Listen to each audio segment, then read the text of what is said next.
Hey guys, it's cbgray coming to you guys live with another Destiny video. How are you guys doing today? So we got a lot to talk about, guys, and I don't know if you knew or not, but Bungie released the roadmap for where Destiny 2 is headed and basically what they have in store for us in the future. And there was a lot riding on where Destiny 2 is headed in this blog post because a lot of people have walked away from the game, and Bungie really needs to work hard if they want to get their old player base to come back to their game. So before we start this video, just wanted to also tell you guys that now we've hit 2,500 subscribers, I will be giving out that Cade 6 figurines. The only thing you need to do is like this video, subscribe, and join our Discord server that I'll be putting in the link to this video, and I'll also have it in the comment section below. So definitely check that out if you want that. So let's hop right into it, guys. So we're gonna focus on what Bungie did good in this update, because my last few videos, or the last lot of videos, have been rant videos, because there's always so much to rant about, because Bungie just makes it very easy, or at least they have in the very recent future. So we're gonna try to focus on all the good things. So Bungie is getting rid of all of the stuff from Destiny 2, getting rid of the token system, bringing back strike specific loot, also bringing back god roll weapons and unique weapon rolls for different weapons. Just kidding. I really wish they would do that though, but getting serious, let's go through what Bungie actually talked about for what's coming for Destiny 2. So one of the root problems for Destiny 2, or one of the problems that I think was the biggest thing that's driving people away from Destiny 2, is Eververse and these in-game microtransactions where all this loot is locked behind a paywall, and everybody hates it because there's no in-game doesn't equal microtransactions. Like, it just doesn't. So I'm glad that the first thing that Bungie talked about was the Eververse changes. So they said that ghost ship sparrows that were only found in bright engrams will now be available in the normal loot pool, which means now if I do a nightfall, I might be able to get that sparrow that I wanted. I might be able to get that exotic shader that I wanted. I might be able to get that ghost that I wanted, which is nice. So that means that it's not locked in a paywall anymore, which is good. And it also said that now there's going to be a gameplay path to earn those bright engrams and those event engrams as well, which would have meant something like dawning engrams, which would mean Crimson Days engrams that are coming in the future. Basically, it means that we'll be able to get bright engrams by, say, doing a nightfall. That might make a bright engram available, and I don't know exactly how that's going to go yet. They haven't specified, but they said there's going to be a path towards getting them other than just grinding your experience. So that'll definitely be good, guys. They talked about how Crimson Days will be coming February 13th, when they said with that, completing Nightfall's raids and Crimson Days milestones will reward you with exclusive loot, which same thing means that those Crimson Days engrams, the equivalent of dawning engrams, that I'll be able to get that loot outside of getting an engram. That now I can do things in the game and get loot in the game, because before, when I was playing the game, I couldn't get the loot available in the game unless I opened up my wallet, so it was a tragedy. So I'm glad that they're working on that. That's definitely good. And they also said earn double engrams at level up during Crimson Days, which means when I do level up, I'm not only going to get a bright engram, but I'm also going to get a Crimson Days engram. So that'll definitely be cool too. So that's another way to earn some of that Crimson Days loot. Another thing they said is Crimson Days engrams strongly weighted, to give you loot that you didn't originally have. So if I already have a sparrow from Crimson Days, it's not going to give me that again, or most likely it's going to be trying to give me all the other loot so I can complete my collection, instead of getting the same ghost 6 times and then being almost forced to pay if you want some of that loot.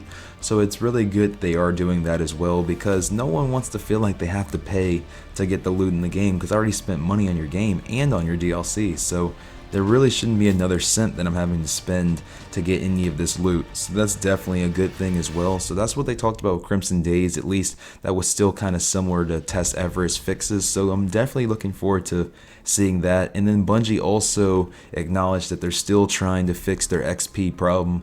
And that really is based off of their throttling controversy that came from before.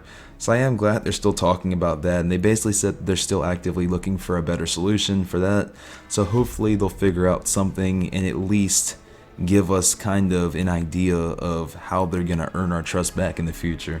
So I did like that as well, guys. They said that January 30th that Masterwork armor is coming. So we already have Masterwork weapons, and it's not the end all be all. It's an alright kind kind of improvement, but at least it means some customization, because we just need to, even if it's slowly, just make strides in the right direction towards customization.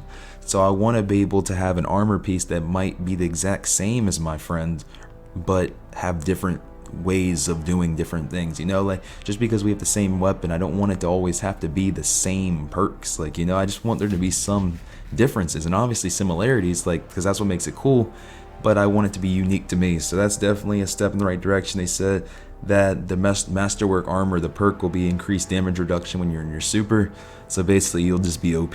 So that's what that's sounding like.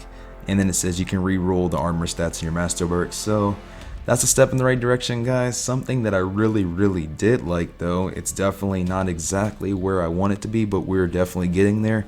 And it says updating raid rewards. It said mods with raid specific perks will be introduced to the raid, so basically now I'll be able to put a mod on my sins of the past and be able to, I don't know, destroy Cabal even better than I already can, or use, I don't know, inaugural address and have it break through the Phalanx's shields. I don't know, I'm just making these up, guys, but that's definitely something that I am interested in and something that I'm glad they're talking about. They also said adjust raid rewards to drop a raid item after each major encounter. So that means if I do the dogs encounter, I'm gonna get an arm piece guaranteed or something. I'm gonna get a weapon or something. If I do gauntlet, I'm gonna get something. What that sentence means is no more just getting tokens at certain events, because I'm tired of that. Everybody's tired of that. It's not Chuck E. Cheese, and I don't want tokens. So definitely happy about that. Sorry that my computer just made noise. I'm gonna mute that because it's always just got a mind of its own.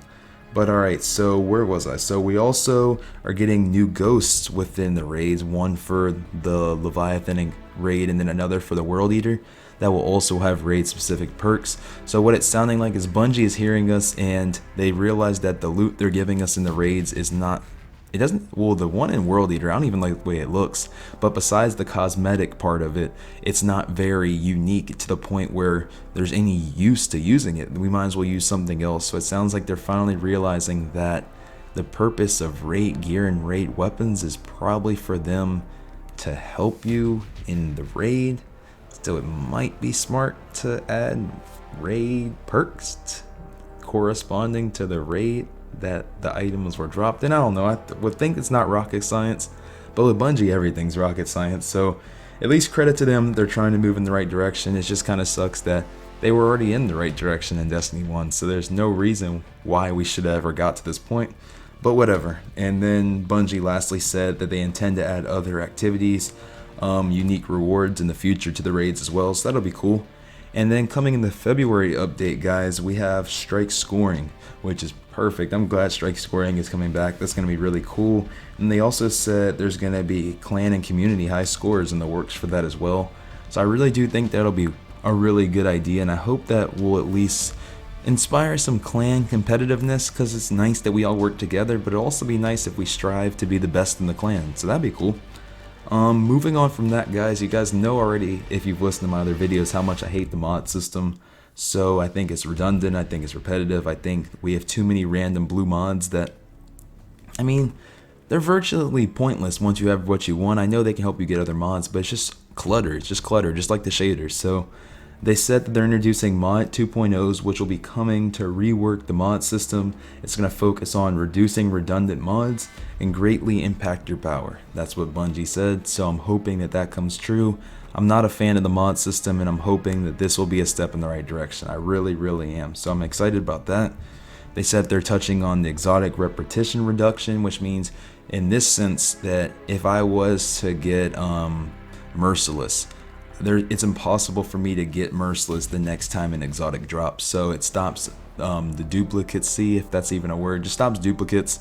So it doesn't guarantee that you won't get the same exotic twice, but it does guarantee that you won't get it twice in a row. So that's another step in the right direction. I think at the end of the day, they're just trying to make it where there's a greater chance of you getting a new exotic the next time you get an exotic, instead of getting Merciless 7 times, which actually has happened to me. That's why I brought up Merciless. So that'll be nice.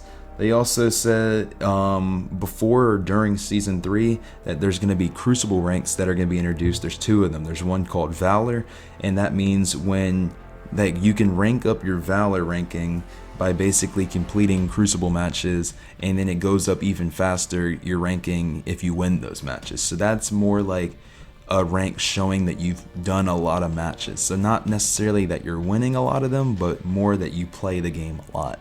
Is that what that rank kind of shows? The other rank is the glory rank, and that one goes up when you win and goes down when you lose. So that's going to be the one that I really think the sweaty players are really going to be grinding to get their glory rank up, to show other players that they won a lot. So I think that's cool, because what that's going to inspire is people to grind more and to play more, and I feel like ultimately that should be the goal, I think. Before it seemed like Bungie was trying to get us to stop playing, so I'm hoping now it's going to be time to get people to start playing, so we'll see. Another thing that's coming, and I know they keep saying it's coming, but I want it to come now. I'm just a little impatient for this, but it's definitely, I'm glad they're touching on it again, but they've been touching on it. But they said private matches are in the works and they're coming, so that'll be cool. So whenever those come, they'll come. They keep saying that, so not holding my breath on that one. But what is exciting is 6v6 PvP is returning to the Crucible, so thank God. Like, it never should have been removed. It was a terrible idea, because in my opinion, the fact that a 6-person raid team, or just 6 people in general, that the only things they can do is sit in the tower and run around or be in the raid is ridiculous. Like, I really think that it's time for 6v6 patrol to be a thing, but until that becomes a thing, I'm glad that 6v6 PvP is being introduced. That's cool. One thing that Bungie also said, and they acknowledged that this isn't going to be the permanent fix for the vault, because the vault clutter is ridiculous, but they said they're adding 50 additional spots, so that'll be good, just so that we have a little bit more space. But hopefully eventually things will be able to be sorted a little bit better, so that we don't have all this clutter in our vault. And they also said that they're adding modifiers to heroic strikes, so still not strike specific loot, but we're moving in the right direction. Hopefully we'll get there soon. And then lastly, guys, in fall 2018, we're going to get more Crucible playlists, and in parentheses they put Rumble, so that'll be good that Rumble's coming back. They said they're going to have a solution hopefully for the shaders, because the shader dismantling is awful. And then also Masterwork exotics are coming, so that means your exotic might not be the exact same as the next person, which is cool, because I liked how in the past we could customize our exotic weapons. I thought that was cool. Now every exotic is vanilla, plain, they're exactly the same, which really sucks. So I'm glad that they're talking about that as well. So for the update and for the roadmap, that was really the gist of what they talked about. There are definitely other things that I left out, but these are the things that stuck out for me, guys, and I wanted to make sure that I brought that to you, so you knew that or you knew all the like good things that are coming for Destiny 2, because this still isn't enough. Like, they need to prove to us that we should play their game again, because they really proved to us why we should stop, is what they did before. So don't take this video as me super excited and being some fanboy that now is just like Bungie saved the day, because that's not what this is. Bungie needs to prove that they saved the day. Like, they are getting a chance to show us with this update that maybe they've changed.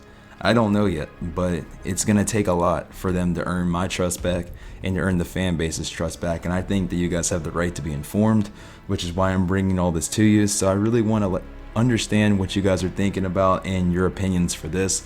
So get in the comment box below, guys. Definitely let me know your opinion on all of these good things. Let me know the bad things that you thought came from the blog post, and also if you agree with my opinions for what I thought was good. So I can't wait to talk to you guys in the comment box below, guys. We have streams coming, because I definitely want to kind of grind some of this stuff before Crimson Days comes out. So be on the lookout for that, guys. Definitely smash that like button, subscribe, hit the Discord server if you want that Cade 6 figure. Can't wait to talk to you guys, and with that, I'm going to talk to you guys in the next Destiny video. Thanks, I love you guys.